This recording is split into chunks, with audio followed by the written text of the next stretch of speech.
Hey guys, thanks for joining us for today's webinar. My name's Paul Glossop. I'm the Director of Pure Property Investments, and really the intention of today's webinar is really to walk through how an average earning couple, probably I'd say at this stage in this cycle in Sydney or potentially in Melbourne, with an average house, an average income, potentially an average amount of equity in anyone's houses within Sydney or Melbourne at this stage, potentially some other markets as well, can utilise their equity and their financial position to really make a better outcome for their financial future by cleverly using their equity to be able to generate long-term wealth, as well as be able to generate things such as a passive income and ideally just better their retirement, better their future. This isn't a get-rich-quick scenario. This isn't something that we're going to say, look, do this in the next 2 years, everything's going to be rosy. It really is a strategic way to look at how you can utilize your position to make sure you better the long-term outcome. So take some notes. Go back, rewind if you need to, but I think hopefully this is going to be a really good tool for anyone looking to utilise your current family home to maximise what is possible within the property market in Australia. Quick disclaimer, the material that we're going to go through here is being prepared by us here at Pure Property Investment. It's general and it's general background information. The information given in summary does not form a purpose to be a point, nor does this potentially look at specific financial advice for yourself. So what I'd always say is, reach out to an expert, make sure that they understand your specific position and they understand what you're trying to achieve to be able to give specific financial advice, which this is just not going to be, obviously, given it's general in nature. But if we look at that from a, I guess, an overview perspective and what we're going to cover, we're going to set out some top line facts about how we live and what we earn at the point in time when this webinar was recorded here in 2018. We also will understand what is needed to retire on an average income. So effectively what the ABS stats states that we as income earners are going to need when we retire. So ideally say, well, if we know we need X, we need to figure out how we're going to get there and how do we use our properties or our equity in our current homes to then therefore better our opportunities to get to where we need to get to. We'll walk through some live case studies, and I think these case studies are really powerful because these are actual case studies of things we've done as a business to certain clients in similar positions to anyone who's sitting there with a bit of equity in their home, average incomes, kids, the whole 9 yards, and really walk through how we can go through those motions to get to where you want to get to in a way that's going to be factual and a way that's going to be quite understandable. Then we'll also walk through some property types and some cash flows, so you can understand the strategy, the property types, the cash flows that are surrounding them. Again, all quite general, but also we're going to walk through some actual physical properties which we've worked in the past. So let's start with the first question, and that is really the crux of why we're here, is how does an average earning income family build a profitable property portfolio? And that's something that's really, I think it's probably on the tips of tongues of any property owners. How can I use this vehicle that is our home with equity in it to then therefore better our future? Because there are so many different things you can consider, but however, there's probably also so many different traps and pitfalls that people can fall into if not done correctly. So let's start with some facts. Average household income, let's start with some facts. Average household income in Australia, let's say it's around about 110,000 per year. That's the average household income to income earning people within a household, around about, depending on which city and which state you live in. If you want to retire at the age of 65, the ABS estimates that you'll need approximately $60,000 per person to live comfortably every year. So that's $60,000 in hand per year we're going to need to figure out how to generate. Now, that's in combination with obviously your superannuation and also any equity that you can build out of your property portfolio, your own home and other assets you might have. So over the past 30 years, Australian housing prices have increased on average by 7.25% per annum. Now, that is a very strong number. And truth be told, I'm a property guy. I work in property every day. When we build and do modelling for certain clients, we definitely don't, from my position, think that there's probably going to be as strong a 30 years ahead of us at 7.25% per annum. And I think there's a few headwinds that have changed over the last 30 years compared to what's going to happen in the next 30 years. However, it's good to know that history is usually the best predictor of the future, and in turn 7.25% per year for the last 30 years compounded is what the Australian housing market has produced. So the average household saves around about $12,000 to $14,000 per annum, in addition to their general day-to-day living expenses, including things like mortgage repayments, kids' school fees, houses, cars, the whole works. So around about $12,000 to $14,000 per year is what the ABS outlines is around about the cash flow or the income that people generate on an annual basis in addition to everything else that their lives cost them. So to generate a passive income of $60,000 per year, in today's money that is, a property investor will need to hold an unencumbered property portfolio to the value of $1.5 million. So there's your numbers, guys. I mean, ultimately, it's not that difficult to say, well, what's the end? And they're always with the adage of starting with the end in mind. What is the end? Well, the end for us is we want to generate $60,000 a year passive. Then effectively, we need to have $1.5 million unencumbered. That's going to give us around about 5% gross yield, taking away all expenses. That's going to give us our number. So the question is, how do we do it? So how does an average income earning family achieve this number? So we're going to walk through some simulations now. We're going to walk through some tips that are going to allow you to think about, okay, can that be something that I personally can adopt? And if so, how can I do it? And what is the process on doing that? So I'll explore a case study, and hopefully this case study for everyone watching is going to be something that resonates quite well, either with yourself, someone you know, potentially your parents, potentially your children, potentially yourselves. So let's look at it as a couple working. They're both working, earning a combined income. Look, if we're talking about the major eastern seaboards, we're talking around about $140,000 per annum gross. Now, again, this is a general case study, but this is something that we've worked off in the past, which from that income, we expect to grow by around about 3% per annum year on year. So we're starting with, and this is on this case study, going to start with $150,000 in savings.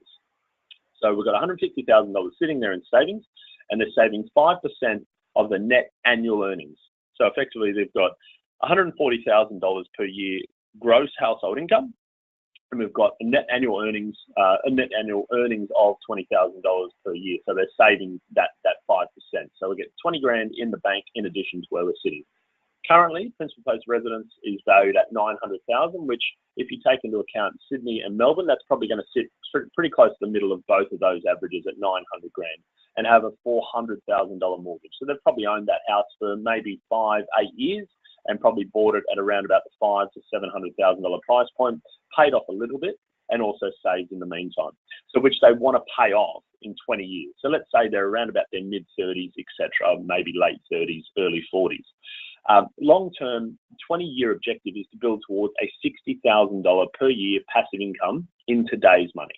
So the couple's ages are around about those mid to late 30s. So we're 36, 37, or roughly 30 years of working career left. So we're talking about 30 years of time in the workforce to keep earning that income and keep those savings alive. And they also have 2 children at the ages of 5 and 8. So hopefully for us, that's probably a meaty area which you can resonate that says, okay, I understand exactly where we're starting from. So the question now is, how would we build a portfolio to achieve both $60,000 a year passive income in today's money and pay off their own home in the meantime to ensure that the current cash flow and quality of life remains consistent? Because one thing that we talk about with regards to where everything sits from a passive income position, also with regards to where everything sits from a long-term probably net equity position, also has to make sure that we're not sacrificing things such as your quality of life. And just to earn what you're going to be earning, you don't necessarily, or to generate the cash flow you want to generate, you're not necessarily sacrificing all the important things in life. And that's really an important part of what we're doing here, is trying to make sure we generate a bit of a process and a strategy that's going to allow you to get to where you want to get to. However, it's not going to inhibit what you want to do long term. So an example portfolio, guys. Initially, we would want to start with strong capital growth. And this really would be where we want to focus our first purchase on. So I'd want to target a strong capital growth orientated property with balanced yield. And that would be with an aggressive use of the initial $150,000 that we had said we initially had available. And ideally, if we can, via all lending institutions at 10% deposit plus closing costs. So we utilise that. Now, I'll give an example of a spreadsheet and a breakdown below. This is in today's market. This is a property type, property market that we would look to target something that's going to give us strong capital growth, still with some balanced cash flows. This property would be located at this stage. We've put it in there in the north of Brisbane, a freestanding house north of Brisbane. We've talked about around about a $500,000 property. We've got a 10% deposit. We've got closing costs. We've got our buyer's agent's fees, legal costs, estimated stamp duties. We've got building and pest inspection numbers, with all those included numbers on the left-hand side here, and then we're looking at all the holding costs on the right-hand side. So the estimated lower rent, estimated high rents, we're talking 540 to 580. As you can see there, we're chasing some pretty good cash flow, and they're still going to be around a mid-5s to high 5% gross yield, which definitely is achievable. But that is the numbers that we want to target for that first purchase. Now we're using 10% plus closing costs, which works out to be a total capital required of around about $85,000. Now here's a quick example, a snapshot of what that property looked like, and an actual property that we secured for a client that fit that bill. So initially we wanted to target strong capital growth oriented property with a balanced yield, with an aggressive use of that $150,000, ideally a 10% deposit plus closing costs. This is an example here of a property that we actually did secure for a client. It was a larger block of approximately, I think it was approximately 1,250 square meters. This property could actually be cut up into 3 separate lots, which was really a big plus for long-term growth and long-term options, where you could cut it up 40 meter street frontage, and you potentially have a 3-lot subdivision. However, the house itself was cut into 2 separate dwellings legally and council approved. So you had 2 incomes, which allowed us to get that close to 6% gross yield. A very good aggressive use of the money, however, a very good property that fit the bill and allowed you to hold it long term. So let's walk through a little bit more about an example portfolio and what that means now. So now we've secured a strong future growth subdivision opportunity, and that's got sound cash flow. But we're only left with around about $65,000, given we spent about $85,000 of that original $150, and we've got $65 available for the next purchase.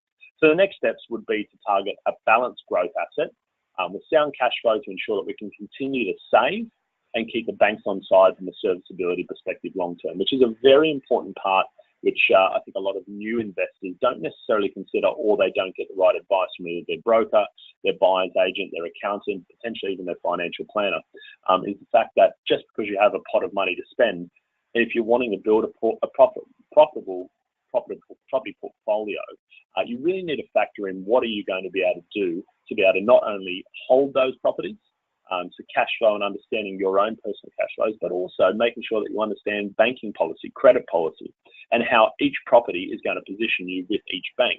Because ultimately, if you can't leverage, you can't keep moving forward.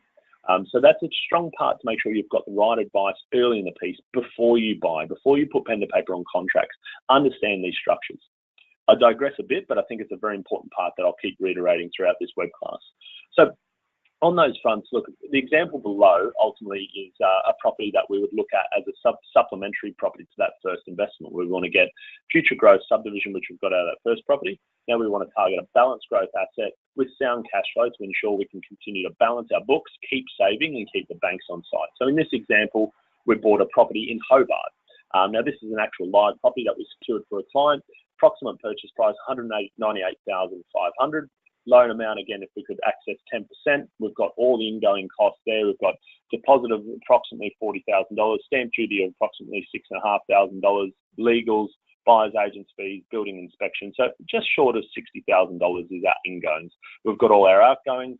This particular property was achieving around about $300 a week rent, which would undergo a rent rise of around about $10 a week very shortly thereafter. And you can see based on these numbers, we've got approximately $3,000, maybe a touch more, in overall cash flow on this property, which is achieving a really strong rent, but a very strong market with strong rental demand, low vacancy rates. So that's a market and a property type which would fit that second purchase in this scenario to really balance the books. Make sure you're using your money in an aggressive way that's going to get you cash flow, potentially some capital growth over the long term, and make sure your money is working for you immediately. There's an example of the property that we actually secured in this scenario. So now we've secured a strong future growth subdivision potential property with that Brisbane property that we showed early in the piece. And again, that's general. That is what we put in place for this particular scenario earlier, not necessarily right now. But now we're left with $65,000 for the next purchase. Then we bought this balanced cash flow, brick home, corner block, to ensure that we could keep saving. And this is not going to affect our savings ability. We're also going to focus on some long-term growth as well. So how do we continue to accumulate? That's the next question. So let's look at the bigger picture now that we've executed 2 properties, plus we've got our principal place of residence. So we'll look at a spreadsheet here, which really gives us a quick snapshot of where we are and what we can continue to do later down the track. So let's say we executed this strategy over potentially a 3 to 9 month period. So we've bought 2 additional properties in addition to the principal place of residence. So year 1, so we've got principal place of residence value was after, and we're factoring in here 6% flat compounded rate of growth, remembering that the long-term growth numbers from the last 30 years are around about 7.25% per annum compounded. Now we're going to take that off a little bit. We're going to go down 6% pathway. We can dial that up, dial that down. This is just for modelling purposes, obviously. But after year 1, we're going to look at how we're positioned after we've got the 2 investments plus our principal place of residence. So at the end of year 1, we've got our home would be valued with that 6% compounded, $954,000, and we're continuing to pay that down on a P&I scenario. We're not going to change that throughout the whole scenario of this because we want to pay off that principal place of residence as part of this process. So we've got our investment property value, which is now valued at $540,000. The loan on that is $459,000. We've got no usable equity at this stage, and we've got our investment property 2, which has got a value of $210,000. And effectively on that $210,000, we've also got a loan of $158,000.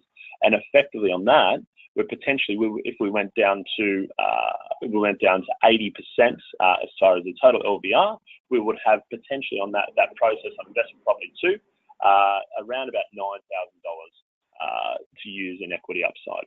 So we've also factored in here the savings of that $20,000 savings that we've actually accumulated in that time. Remember, we're able to save around about 20%, about 5% or $20,000 of the total gross household income. So now we're in a position here where we've got total usable cash and equity of focusing on paying down our PPOR. So we've got cash and equity of around about $30,000, a bit over $30,000 in year 1. Just to go back to that additional savings, remember that we're getting an extra 3% per year. That's where that $21,000 came from, is that we've got an extra 3% in addition to the savings we had on year 1, so additional 3% on our income as it compounds year on year, and we get a small pay rise or equivalent to close inflation. So we've got $30,000 in total cash and usable equity after year 1. Is that enough? The question I'll probably ask at that stage is that enough to go ahead and buy that next investment? Well, in all likelihood, no, it's not going to be enough. So what do? Well, we keep consolidating and we move towards year 2. And after year 2, then we look at reassessing the scenario. And as you can see, after year 2, we've got higher values. We've paid off our loan a little bit in our principal place of residence. We've got a slightly higher value on our first investment, slightly higher value on our second investment. And we've also looked at our loans being on interest only on both of those, haven't gone up, haven't gone down either. And we've got an equity position that's going to allow us to sit there around about $17,000 up to 80% of the total loan to value ratio. Now, is that a usable amount? Not necessarily again, but when you couple that with potentially the additional savings of $22,000 for the next year again, we've now got around about $60,000 that's usable. Again, is that going to be an amount that's going to be enough for you to go into that next investment? Probably not. So again, we're looking at a 3-year consolidation period here as part of this scenario. So at year 3, you can see that now we're probably in a very close position to really get moving forward and start pushing forward on that next investment, on the next wave of investments. So we've got a value of our home that's gone up again, that 6% compounded. We've paid down that loan another amount over that year. We've got the actual investment property has gone up in value, number 1. Investment property number 2 has gone up in value. Now we've also got our $23,000 a year in savings because it's gone up that 3% year in, year out.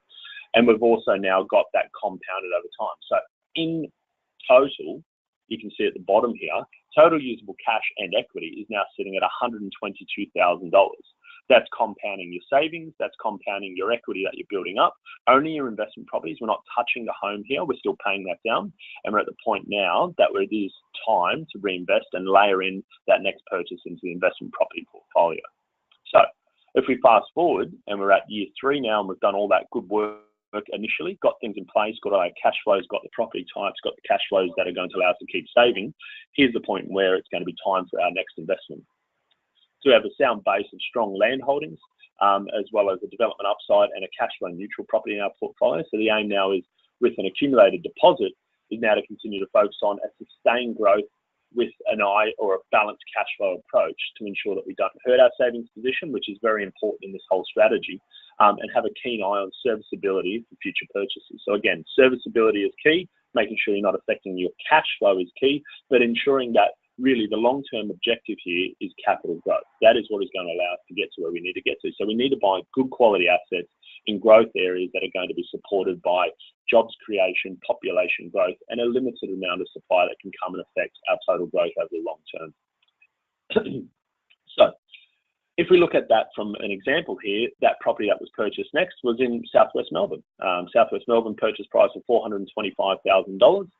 This property, again, going down the 10% deposit pathway, stamp duty, 20% deposit on this one, which was a bit high. We weren't doing a 10% deposit now. We were going to go a little bit more conservative and take a 20% deposit on this.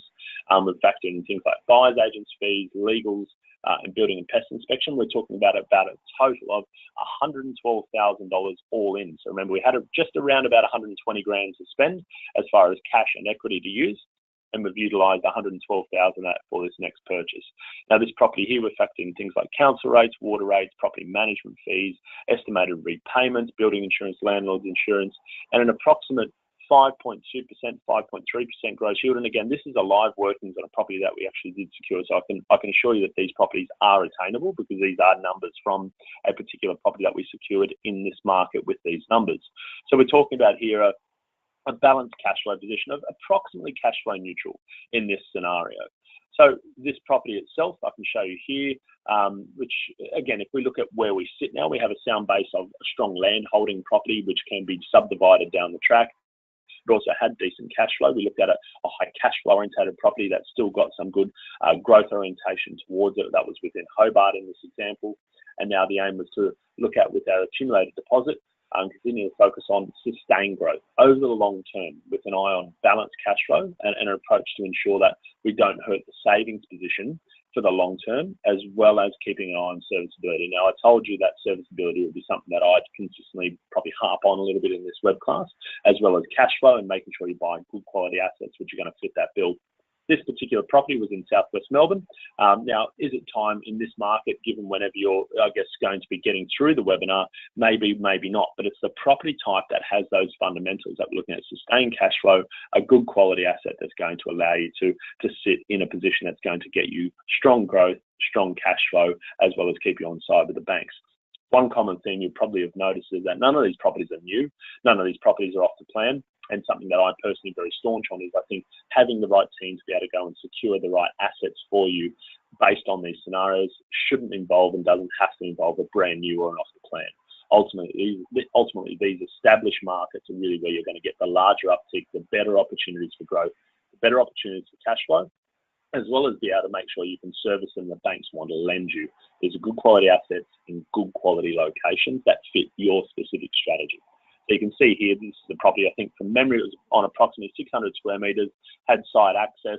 It was also zoned to allow for subdivision if you did want to go down that pathway. Again, something that's got a bit more than what you're actually paying for. So let's look at our total position after that next purchase. So we've got our principal place residence, and again, we're factoring in the 6% capital growth rate compounded as part of this whole scenario, just to make sure we know how these numbers were built. Our principal place residence at year 4, we've got a value of around about 1.13, 1.135.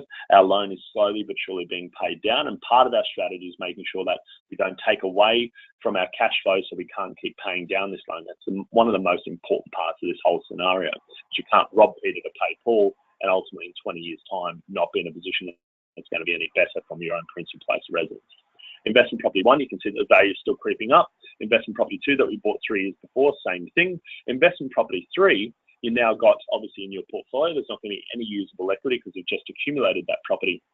Your savings have gone up slightly, and that's mainly for the fact that you've got slight increases in your income, 3% year on year, and that's gone up to 24,000. Total usable cash and equity, which is an interesting one because your other properties, your first 2 investments, are still in the market. And this is where the value of compound interest really is a part that starts to take hold, is that you're still making money. This isn't your first purchase. This is your 3rd purchase now. So your other properties are still pushing forward for you. And you haven't taken it all off the table. You're only taking up to 80% loan to value ratio. So ultimately, you're not paying lenders mortgage insurance. You're still keeping your cash flows intact. And if we look at year 5, it really looks like quite a pretty picture. And this is really where you start to see the penny drop from a compounding effect on not just compounding on your incomes or your returns, but compounding on multiple different multiple different assets. And this is really where you'll probably start to see that these numbers start to look very, very attractive.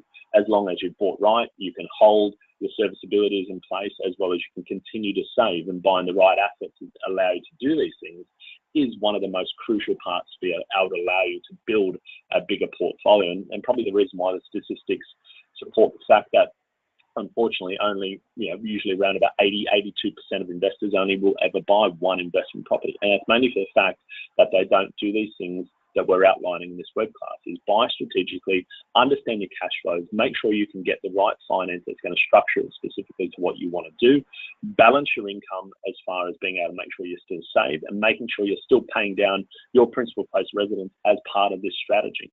So we're in a position now after year 5, after all accumulated, that total usable cash and equity based on these numbers, and I'm happy for everyone to go back and have a look at these numbers again if I'm going a bit fast, but you're in a position now that you've got $134,000 in cash and equity while still paying off your own home, while still keeping some cash available and buffers available to now look at potentially one more investment as part of this portfolio. So in this scenario, we factored in that this is probably the last investment that this person or this couple will need to actually effectively get this portfolio to a size that's going to mean that they're going to get to the position where they've got their home paid off, they've got their equity position in a point where they're going to be able to get that portfolio to grow enough to then therefore have that passive income of $60,000 in today's money that we actually discussed. So let's look at where our portfolio sits. We have a sound base of balanced growth assets. We have a larger land purchase in part of our portfolio. We also have a balanced cash flow and capital growth asset in that portfolio. So a good mix of different markets, different property types for different reasons. Now, this last purchase for us in this scenario really is to aim with our accumulated deposit is to now focus on a sustained growth with, again, balanced cash flow. And forgive me, this is boring. There's nothing here that's radical, but this is really what we see is going to work. It's going to work, it's proven to work, and it has worked numerous times over for different markets, different cycles for over different decades. The approach is to ensure we allocated surplus cash flow towards continuing to pay down our principal place of residence as well. So this example for this last purchase, and again, this isn't specific to where you should be buying now. This is an example as to where we've bought in the past to build this type of portfolio, which is going to be different in every year, every decade. There's going to be different markets which will present opportunities, different markets which will probably present as opportunities to move out of or potentially avoid based on where the growth's coming and where the growth's going. So this example was another Brisbane asset. This example was a $360,000 purchase. Again, we've gone down the pathway of a 20% deposit. We've got our stamp duty factored in, estimated legals, we've got buyer's agents fees, we've got building and pest inspection. So we're total just short of 100,000 all in, and we've got a total income there. We're bringing in around about 400 to 420 a week. And again, I'll show you a live example. This is of an actual property that we secured for a client. These numbers are taken from that scenario. So you can see here that we're looking at a mid to high 5s and potentially on a higher end 6% gross yield. And you'll notice that these numbers, they're significant. And this cash flow has to be there to make sure we can attain these aspects. So you can see on this, if we're looking at that cash and equity position, we've got a total of potentially somewhere around about a neutrally geared asset again. So there's a property, and I'll give you some understanding of this particular property and why we see this as an option. Now, it doesn't look that pretty. Again, owner-occupier appeal, wouldn't say it's fantastic, but I'll give you some background as far as why this property fit this particular client's position. We had a sound base of balanced growth assets. We had a larger land purchase. We had some high cash flow assets and some balanced cash flow assets in that portfolio before we bought this property.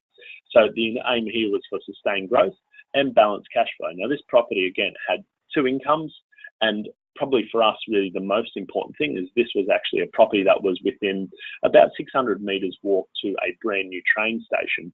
However, that's good plus. It was also about 750 metres to a larger shopping centre, about 5 minutes from the water in Brisbane.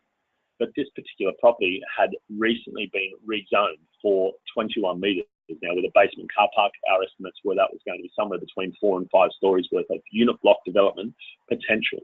So the intention of this purchase was to say, well, we're going to play the long game here. Tenants go in, we keep it rented. However, we're looking at really the focus here to be on a property that's going to be an attractive development site with that zoning overlay. So really the intention here is to say we don't want to sell this to an owner-occupier. we want to hold this property potentially for 10, 15, 20 years. And ideally, you may well look to do a development in conjunction with other people. You might look to do nothing and keep holding it as a good asset, but it's a property that has more than what it is. And that really is key to is looking at it for an X factor perspective. What is the X factor? What can be done to this property? What is different about this particular property than any other property that fits that $350,000 to $400,000 price point? And that is the rationale behind why this particular property in this scenario fit the total income that it was going to generate, fit the actual approach of why this property is going to deliver above average results, as well as how it fits this particular scenario as the last purchase in a property portfolio. So let's have a look at the consolidation phase. And this is really where you'll see some really amazing numbers come into fruition, start to compound themselves and show you how you can actually get to that point of selling down, holding an equity position that's going to be potentially debt-free, as well as a strong income position that's going to allow you to supplement your income and really give you a better than average retirement, along with not necessarily going to be sacrificing your lifestyle in the meantime and continue to pay off your home. So if we fast forward, and these numbers are all being calculated on compounding rates. So we started at year 1, we're now at year 15. So year 15, 6% compounded growth. And these numbers are based on that 6% compounded. Our house value now is worth approximately 2.1 mil. Our loan at year 15 is $129,500. So we've knocked off the best part of that loan. And now we're looking at the value of our first investment property that we bought way back when, 6% compounded, now worth $1,216,000. Again, we kept it as interest only. We've got equity in that now, that property, up to 80%. This is also whilst harvesting some. You'll notice that those loans have gone up. We've harvested some equity, so those loans are more expensive as we've gone forward because we've taken some equity. We've kept them at 80%. We've got about a $421,000 equity position on that. Equity position on that first investment. The second property's got a value of $420,000. We've got a loan of $210,000. Again, we've topped that up a couple of times as we've gone forward.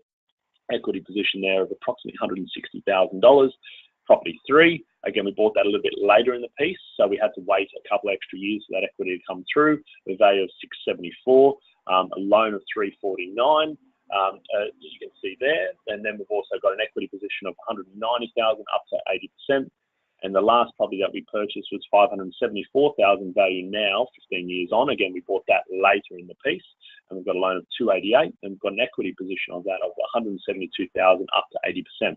We've additionally been saving $34,000 per year at year 15 with that 3% ongoing every year. In addition, we've been paying off our home at the same time at the same rate.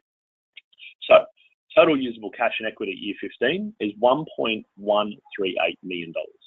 Staggering. And we've done nothing in this scenario other than pay off our home, continue to save, continue to live our life as we've gone. Now, you notice here that this isn't after year 1.5 or year 3 or year 5 even. This is at year 15. And this is really where, for me, the importance of making sure that you have a long-term view of how you make money in property is absolutely vital. You don't get bored, you don't get complacent, and you make sure you buy assets which are going to allow you to just do the things that they should be doing. That is to buy consistent income, go up in value, go up in demand, and be well located. Now let's fast forward another 5 years to that pivotal year 20. So we've got a current market value of our home of $2.8 million. Again, we've got 6% compounded. That's how we get to that number. Loans paid off. Happy, free, done. We've got no loan, fantastic. And that really is, I guess, one of the really key moments as part of the strategy is homes paid off. We're free of those handcuffs from our own principal place of residence mortgage, the bad non-deductible debt. So we look at our investment property 1 that we bought way down the track or way earlier in the piece, and on investment property 2, we've got some very strong equity positions in each of those. Investment property 3, we've also got some very strong equity in that. Investment property 4, we've got some extremely strong equity in that also. We've been saving the same amount that we were saving, which is 5% of our total combined household incomes, which went up 3% per year. Now we look at that, we've actually got a total usable cash and equity of approximately $1.686 million in equity, and we've got $180,000 in additional cash because that money that we're going to be paying off our loan is now reallocated into cash. Now, obviously, as part of this modelling, you would have probably allocated that $180,000 in cash to go and offset one of your loans in the meantime to make sure that money's going to work for you. But this is just for modelling purposes to say that in 20 years, we've made $1.686 million in equity. We've got $180,000 in cash. We've paid off our home. and we've also made sure that we've been able to save year in, year out. There's all these things that can be done, and nothing here has been extremely complicated or that it's going to be factoring in anything other than normal average returns as long as you're buying strategically. So what's the final picture look like? Let's put this into a consolidated scenario for everyone to see. So we've got year 20, we've got principal place of residence value, $2.881 million paid off. We've got investment property value of effectively $749,000 in usable equity. And as that rent rises, factoring in a 2% year in, year out rent increase, we're actually earning $10,000 a year passive on that first property. That's without selling it. That's without paying it down. That's without doing anything. So investment property 2, we've got $239,000 in usable equity, and we've got an $8,500 a year passive income, factoring in a 2% year-on-year rent increase. Again, passive income. We've got a total passive income now of approximately $18,500. Investment property 3, we've got a value of $910,000. So sorry, we've got a usable equity position of $372,000. We've also got an $11,000 a year passive income, factoring in that 2% year-on-year rent increase. Again, strong passive income without changing the algorithm. Investment property 4, $326,000 in usable equity, $9,500 in passive income, factoring in that 2% year-on-year rent increase. Possible sale of this asset to pay down investment property 2 and offset investment property 1 using capital and cash. So that's what I've put in here. Is if we factor in how do we look at a pay down strategy, potentially there's a sell down of this asset. So if we did that, let's say we factor in investment property 4 we sold. And now let's factor in what we would be looking at if we had that property sold their option as well. So house paid off, option to develop that first property using cash and or equity to cut it into those 3 lots that we discussed. You've got passive income to the tune, potentially, once that's paid off, if you got rid of this debt here, you've got potentially the passive income to the tune of $70,000 to $110,000. And that's depending on if you sell a portion of your portfolio. Now, we're not going to walk through all the different probabilities of what you should sell, what you should keep. But if you did look at different ways you could cut this up, you could effectively generate $70,000 to $100,000 a year in passive income from this portfolio with the sell. So you've got over $1.6 million in usable equity, not just equity, but usable equity. So up to 80% of your total value of your investment properties. You've also got your minimal impact on your day-to-day cash flows throughout the entire 20 years. That's the important part, is to achieve this over a 20-year period, you haven't necessarily had to tighten the belt or change what you're doing as a lifestyle, because you bought strategic properties which have the intention of making sure they balance your cash flows, they have growth in mind, as well as keeping the banks on side so you can keep buying. But on top of that, you've managed to pay down your home. You haven't changed that algorithm. 20 years down the track, this couple was 36, 37. They're now going to be potentially 56, 57. House paid off. They've got $1.6 million in usable equity. They've got the option to therefore now generate between $70,000 and $100,000 a year passive income from this portfolio that they've generated while still living the normal life that they've been living. Is this something that I think, for me, something that I think everyone needs to pause on and just say, well, is this something you can do? Absolutely. There's no reason why people in Australia can't do this. There is absolutely no reason other than the person themselves. You need to therefore go back to my opinion is have a look at each of these different scenarios. Have a look at how you can potentially adopt some of these things, how you can look at strategically setting up your portfolio to then therefore go forward and buy these assets. You'll notice here, this isn't 15, 20, 40 assets. This in turn meant that it was a very small, very accurate portfolio, but it fit exactly what this couple would want to achieve, and that was to achieve a passive income, that was to pay off their home, and that was to make sure they're not sacrificing their lifestyle over the next 20 years. So there's an element of making sure that you buy strategic. So what are the take-home messages when you buy strategic, and what are the things you have to make sure you're prepared to take in from a mindset shift? Number one is delayed gratification. This is a 20-year scenario. This isn't a 2-year scenario or a 4-year scenario or a go and buy a development site and turn it into a $2 million scenario. These scenarios are realistic. These scenarios are what we work on as buyers agents year in, year out, day in, day out to make sure we build strategic long-term wealth over time. Delayed gratification, get used to it. Get used to not looking at your property value on a 2-month or a 6-month or even a 1-year time frame. Get used to looking at it every 5 years, and every 5 years look at it and then assess it, making sure that you understand that you're paying off your home, you're saving your money, you're balancing your cash flows. don't underestimate the power of compound interest. And you'll notice that in the first couple of years as part of this modeling that I've displayed in this web class, the compound interest effect really didn't look that amazing. But remembering that you're leveraging. So you're only using 10, 20, 30% of your own money, potentially the equity out of the properties that you've secured. Really, the power of compound interest starts to take effect after year 10, after year 15, after year 20. And you'll notice that year difference between year 15 and year 20 is dramatically different. And that really is the power of compound interest. And that is really where it comes down to making sure you've got time in the market. That is going to be your best friend.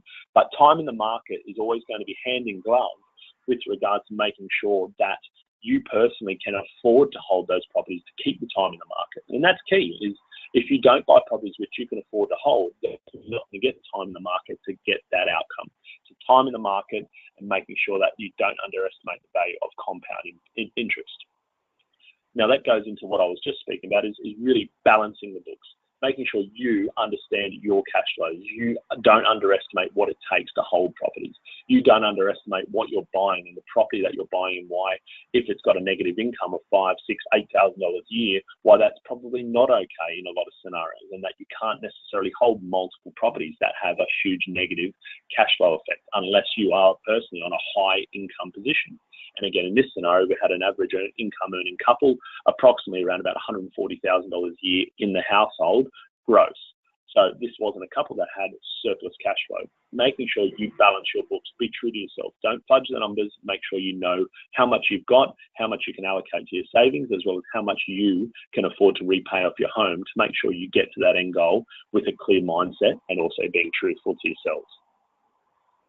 So guys, I'm hoping that might have been, for me, something that was quite useful. I really think for anyone in this position here for us is to make sure that as part of this, the intention is to make sure that you really, you probably are going to be someone who hopefully now can go back. You can go back and look through some of these different aspects. You can go back and assess, is this something that we are in a position to start to take on? Is this something that we should be doing or should be thinking about? Because one thing that we do very early in the stage, and we have to take as much time as needed, is to make sure that everyone is on the same page and everyone realizes that this is achievable.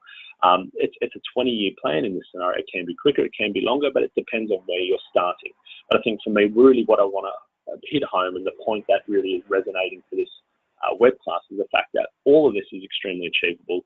I've achieved it. We've worked with numerous clients who achieved it. We've talked to many industry professionals who we work with in the like-minded spaces who know that they've got clients who achieve these types of results all the time. The key is making sure you know your numbers.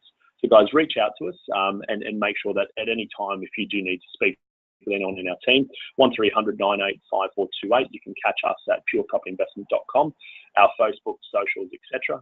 We've got plenty of presence out there, and really the key for us is making sure that education is ongoing. Make sure you're as educated and as updated as you possibly can be, and I guarantee you'll be a better investor for watching this and making sure you take home some of these messages. Yeah, have a great day, and we'll no doubt catch you soon. Cheers.